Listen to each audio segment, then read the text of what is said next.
For 2-24, there is a cylinder of defined length, defined radius, and a defined thickness.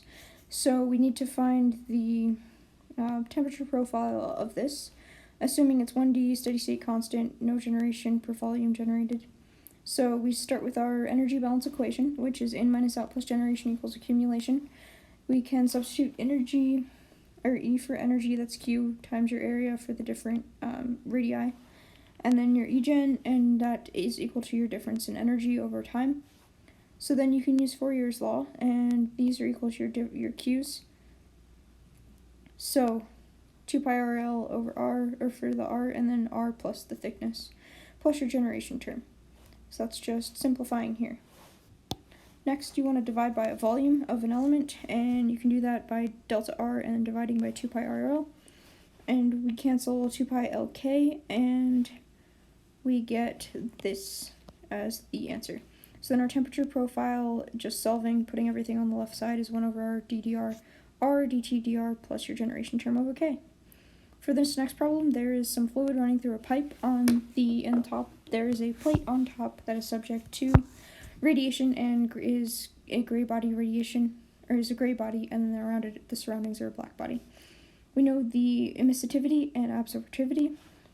We can take our general equation, d squared t dx squared is equal to 0. It's one of our boundary conditions.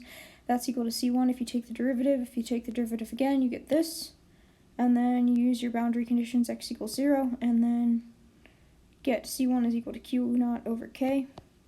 So at x equal to 0, t is equal to T naught, which is C2. You can do that by plugging in the other boundary condition. So you get this as your final equation, plugging in C1 and C2 for this equation here. Next, you can input your values. Q, solar, is equal to absorptivity times your Q, and then you get your temperature naught is actually equal to this. So then Q naught is equal to 224 watts per meter squared. Next problem. So assume there's a long wire heater, the wire in the center of a cylinder. There's thermal symmetry because it's a cylinder.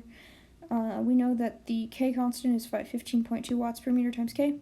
So we can find the temperature profile by taking this for our equation sheet for one-dimensional heat flow for conduction. So we know that it's steady state, so it's equal to 0. Our boundary condition 1 is this, so temperature at R0 is temperature R0 minus the infinite temperature. We can also find that our thermal symmetry is true, so you get at 0, it's equal to 0.